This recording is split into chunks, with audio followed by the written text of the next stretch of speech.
নমস্কার বন্ধুরা, welcome to football দুনিয়া। তো বড় সড়ো ট্রান্সফার আপডেট যেরকম বলেছিলাম আপনাদেরকে যে সময় মতো আমরা ট্রান্সফার আপডেট দেবো, এবং আজকের এই ট্রান্সফার আপডেটটা ইস্ট বেঙ্গল রিলেটেড। সামনের মরশুমে ইস্ট বেঙ্গল কিন্তু তাদের মিডফিল্ড পজিশনটাকে ঢেলে সাজাতে চাইছে, এবং সেই মতো কিন্তু তারা একাধিক প্লেয়ারকে শর্ট লিস্ট করেছে, এবং তারা বেশ উল্লেখযোগ্য কয়েকটি নাম, যে তালিকায় অন্যতম একটি নাম অবশ্যই নিখিল প্রভু, যাকে কিন্তু গত সিজনেও ইস্টবেঙ্গল নেওয়ার চেষ্টা করেছিল। এই সিজনেও কিন্তু তার দিকে নজর রয়েছে ইস্টবেঙ্গল ম্যানেজমেন্টের।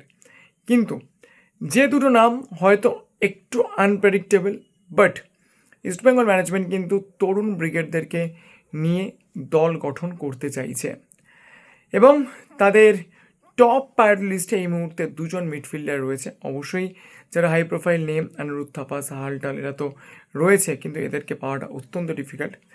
তো ইস্টবেঙ্গলের প্রায়োরিটি লিস্টে দুজন মিডফিল্ডার রয়েছে।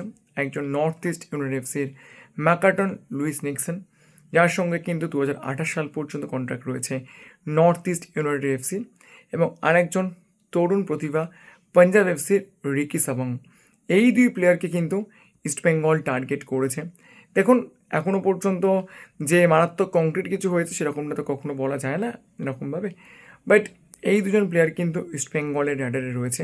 রিকি সাবংয়ের সঙ্গে 2027 সাল পর্যন্ত, এবং ম্যাকাটন লুইস নিক্সনের সঙ্গে 2028 সাল পর্যন্ত কন্ট্রাক্ট রয়েছে তাদের রেসপেক্টিভ ক্লাবসের।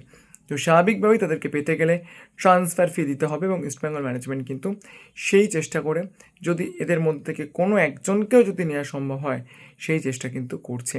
তো আপনাদের কি মনে হয় এই ধরনের প্লেয়াররা ইস্টবেঙ্গলে আসলে ইস্টবেঙ্গলের মিডফিল্ড কতটা শক্তিশালী হবে? অবশ্যই কমেন্ট করে জানাবেন। আর ভিডিওটা ভালো লাগলে লাইক করবেন, শেয়ার করবেন, চ্যানেলকে সাবস্ক্রাইব করতে ভুলবেন। Thank you so much to all of you.